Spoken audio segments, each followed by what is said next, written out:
안녕하세요. 금요사건 파일 디바제시카입니다. 2018년 7월 22일, 그날 A씨는 아버지의 생신을 맞아 충청북도 청주의 백숙집을 찾게 됩니다. 이 식당은요, TV에서도 몇 번이나 맛집으로 소개된 곳이었어요. 유명한 곳이요. 그래서 혹여 자리가 없을까 싶어 미리 예약까지 해둔 상태였죠. 그렇게 저녁 6시 반쯤 백숙집에 도착을 합니다. 그런데 가서 보니까 분위기가 좀 어수선해요. 주차장에 경찰차가 여러 대 서 있더라고요. 무슨 일이 생겼나? 지금 부모님까지 이렇게 모시고 온 상황에서 불필요한 위험은 당연히 피하고 싶죠. 그래서 상황을 좀 파악하기 위해 A씨가 가게로 가서 종업원에게 묻게 됩니다. 무슨 일 있냐고요. 이때 직원은 대수롭지 않다는 듯 대답해요. 별일 아니니까 신경 쓰지 마세요. 식사 가능하니까 이쪽에 앉으시고요. 그런데 같은 시각, 가게 뒤쪽에서는 또 다른 손님 B씨가 기이한 일을 겪게 됩니다. 우연히 화장실을 가려다가 뒷마당에서 피를 흘리며 쓰러진 남성을 발견한 겁니다. 손님이 깜짝 놀라서 종업원을 막 불렀죠. 저기 누가 쓰러져 있어요. 신고해야 되는 거 아니에요? 근데 이번에도 종업원이 넘겨가요. 괜찮대요. 자리로 돌아가서 식사하시래요. 아니, 다들 직원들이 별일 아닌 것처럼 구니까 손님들도 별 수 없잖아요. 그래서 결국 A씨네 가족도 B씨 일행도 그대로 자리에 앉았죠. 주문을 하고 기다리고 있었는데 잠시 후 점점 식당 앞으로 경찰차가 늘어납니다. 무려 경찰차 9대가 식당을 막 에워싸는 거예요. 다들 어리둥절하고 또 황당해하면서 아니 여기 있는 게 이거 맞는 거야? 불안해했죠. 그리고 이내 충격적인 사실이 밝혀집니다. 바로 백숙집 이 식당에서 살인사건이 벌어졌던 겁니다. 피해자는 앞서 뒷마당에 쓰러져 있던 50대 남성 최 씨였습니다. 발견 당시 그는 양손과 발이 묶여 있었어요. 또 몸 곳곳에 폭행당한 흔적이 보이고요. 심지어 흉기에 찔려서 다리, 두피, 오른쪽 옆구리에 상처를 입었습니다.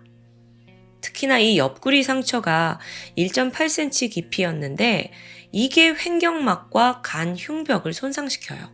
그래서 결국 피해자는 과다출혈로 인한 쇼크사를 맞이하게 된 거죠. 한편 경찰은 죽은 피해자가 이 식당 주인과 큰 다툼이 있었다는 걸 파악합니다. 그래서 즉각 사장 57세의 강 씨를 찾아다니기 시작해요. 그런데 여기서 종업원들이 하나같이 사장님 지금 식당에 안 계신데? 어디 계신지 몰라요. 행방을 모른대요. 그래서 경찰이 그럼 연락처를 좀 알려달라 했지만 다들 전화번호가 어디 있더라 막 이러면서 막 다들 모른다는 거예요. 이게 말이 안 되잖아요. 뭔가 사장을 숨겨주는 듯 했고요.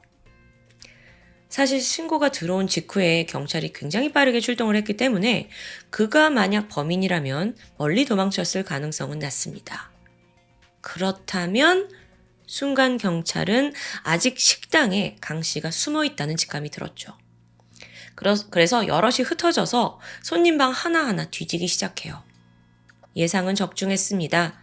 한쪽 방 안에서 만취 상태로 쓰러져 있는 강 씨를 발견했고 경찰은 즉각 그를 현행범으로 체포합니다. 그렇게 연행된 강 씨, 죽은 최 씨, 두 사람은 어떤 관계였을까요? 현장에 막 이웃 주민들이 몰려들었어요. 그래서 경찰이 탐문을 해보니까 이 백숙집을 운영하는 강 씨의 부인이 피해자 최 씨와 불륜관계였대요. 그래서 분노한 남편이 내 연남을 살해한 거다라는 추측성 이야기가 흘러나옵니다. 아직은 카더라 수준이에요. 여기서 경찰에겐 좀 한 가지 이해하기 힘든 부분이 있었죠. 앞서 강 씨가 체포됐을 때 스스로 막 몸을 가누지 못할 정도로 만취된 상태였거든요. 게다가 피해자보다 체격이 훨씬 왜소합니다. 그런 사람이 혼자서 최 씨를 제압할 수 있었을까요? 심지어 더 중요한 게 있는데요. 강 씨는 장애 판정을 받았어요. 그래서 의족을 착용하고 거동이 불편합니다. 그런데도 혼자서 살인까지? 다음으로 경찰은 이 현장에 있던 직원들을 대상으로 한 명씩 탐문을 시작해요. 그런데 자기는 그때 일하고 있어서 아무것도 보지 못했대요. 자긴 저 뒤쪽에 있어서 몰랐대요. 막 모를 새로 일관하면서 수사에 굉장히 비협조적이에요. 그나마 이 중에 강 씨의 조카이자 식당의 주방장으로 일하던 윤 씨가 말을 해줍니다. 저희 삼촌의 단독 범행입니다. 단독 범행. 이 한마디뿐이었어요. 과연 이들은 뭘 숨기고 있는 걸까요? 현장을 둘러보던 경찰의 눈에 들어온 건 뒷마당 CCTV였습니다. 저기에 분명 모든 게 찍혀 있을 거예요. 그런데 카메라는 부서져 있었고 그 안에 데이터까지 말끔히 삭제되어 있더라고요. 하필이면 사건이 발생한 그때 CCTV가 고장날 확률 매우 낮죠. 이거 누가 의도적으로 파손한 거예요. 그래서 경찰이 CCTV를 회수해서 복원을 의뢰합니다. 그러는 사이 죽은 최 씨의 핸드폰에서 녹음 파일이 하나 발견돼요. 사망 전에 그가 어떤 위험을 느꼈는지 녹음기를 켜둔 건데요. 시간은 저녁 6시, 시신이 발견되기 40분 전이었습니다. 재생 버튼을 눌러보니까 끔찍한 소리가 막 흘러나와요. 너 죽여버릴 거야! 내장을 다 파버려!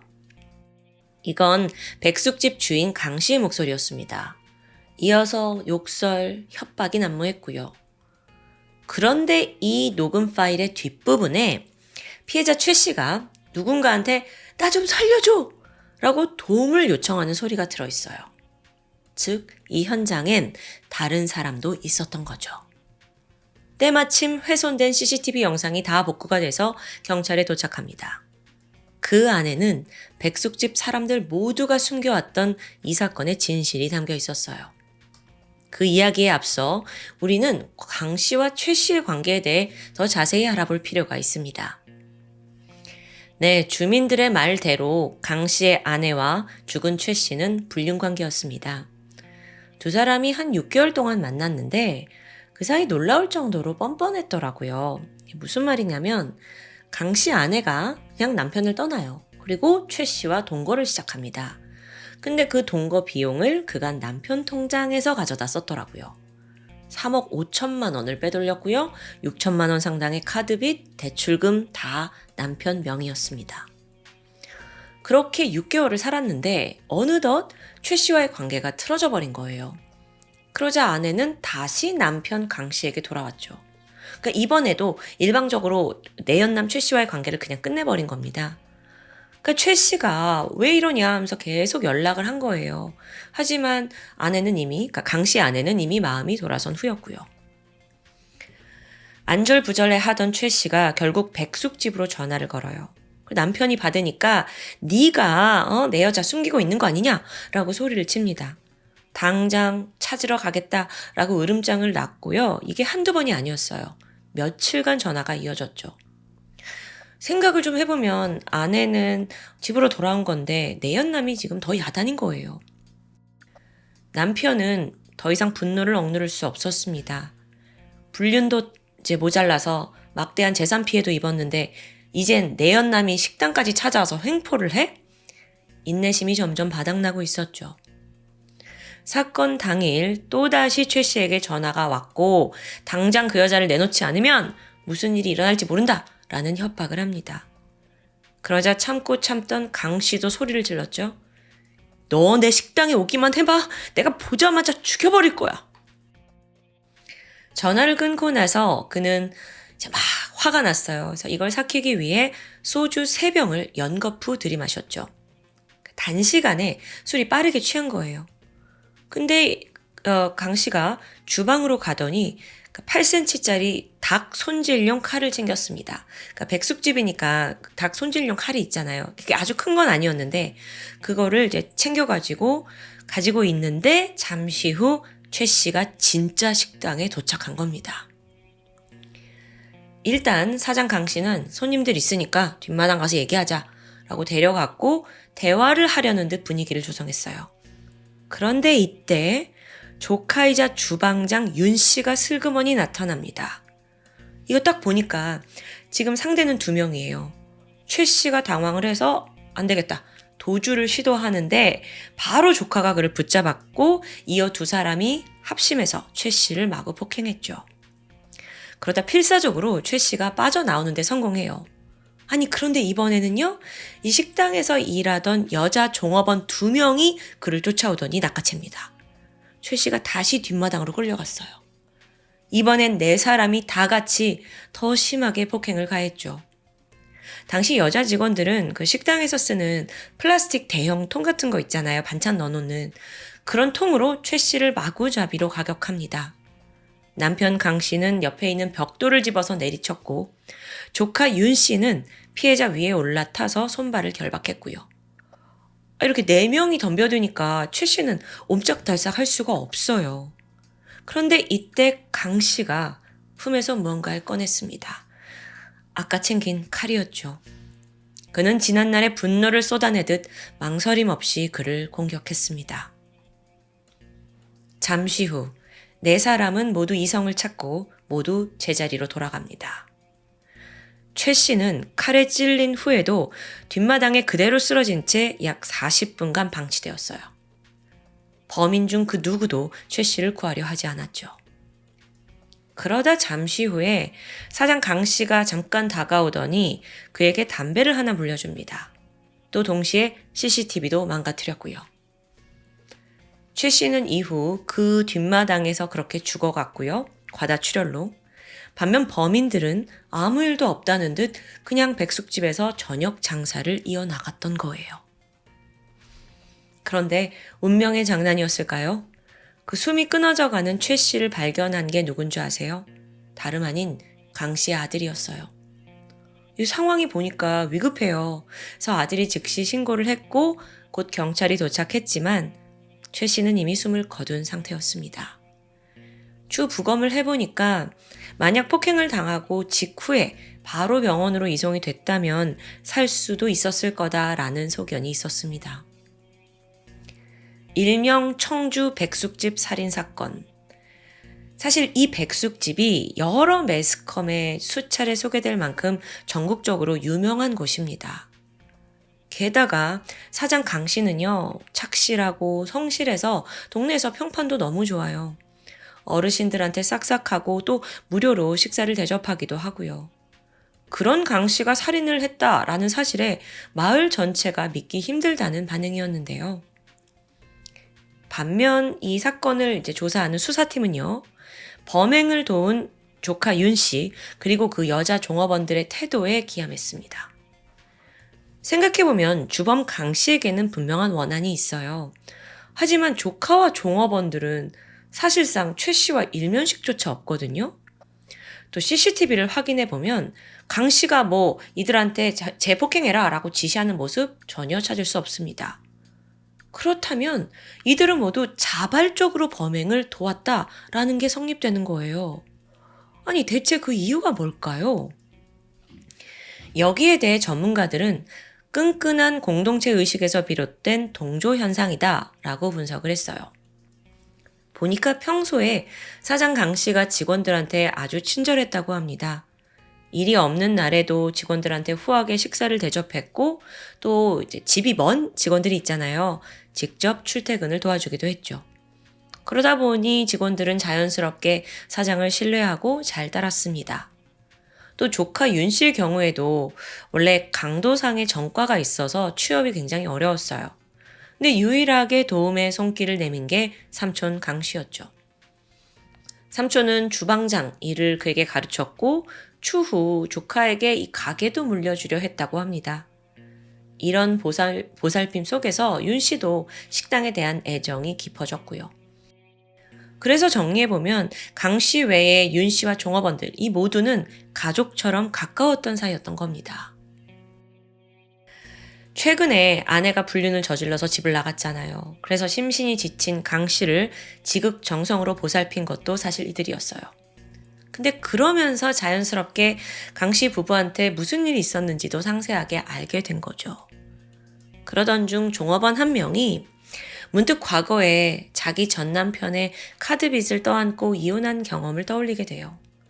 점점 저 사장도 나랑 비슷한 처지구나 라는 동정심이 들었고 그렇게 점점 그를 괴롭히는 최 씨가 모두의 적이 되어버리고 만 겁니다.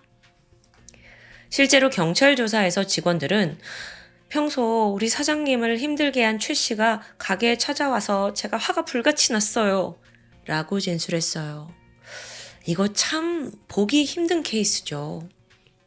그런데 여기서 잘 생각해 보면, 그래요. 같이 화가 나서 폭행에 가담할 수 있다고 쳐요. 그런데 그 이후에도 아무 일 없다는 듯 다시 식당에서 손님 받고 업무로 돌아갔다는 게 저는 좀 이상하고 섬뜩하게 느껴졌습니다. 보통은 좀 이성 차리고 무섭고 죄책감에 빠질 수 있잖아요. 근데 당시 현장에 나갔던 구급대원에 따르면 이들이 비상식적일 정도로 동요함을 느끼지 않았다고 합니다. 그러니까 동요하지 않아요. 그냥 태어난 거예요. 그 추후 수사 과정에서 당신들 왜 그런 태도를 보였냐라고 물었지만 우리도 잘 모르겠다라는 대답만 나왔었고요. 그렇게 강 씨와 3명의 공범들이 모두 구속이 됐습니다. 결론적으로 주범 강 씨는 1심과 항소심을 걸쳐서 최종 징역 12년형을 선고받았는데요. 이건 살인죄가 아니라 상해치사 혐의를 적용받았기 때문이에요. 자, 살인이 아니었다. 이 재판의 쟁점 자체가 살인의 고의성이 있느냐 없느냐였습니다. 근데 검찰은 앞서 전화해서 너 우리 가게 오면 죽여버릴 거야 라고 말한 점이 이 살인의 고의성이 있다라고 주장을 한 거예요. 근데 결국에는 그 말은 그냥 화가 나서 분노 표현이다 라고 판단이 됐죠.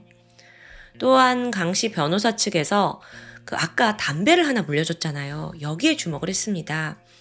이건 피해자가 사망할 거라고 아예 예상조차 못했기 때문에 행동한 거다라는 주장이었죠. 그러니까 겁만 주려고 했을 뿐 애초에 공격을 했지만 살인의 의도는 없었다라고 해석될 수 있습니다. 이게 인정이 됐고 강 씨는 12년형을 받은 거예요. 다른 사람들은 공동폭행, 감금죄가 적용이 되면서 조카 윤 씨에겐 징역 5년, 종업원들은 각각 징역 1년 6개월을 선고받으며 사건은 마무리되었습니다.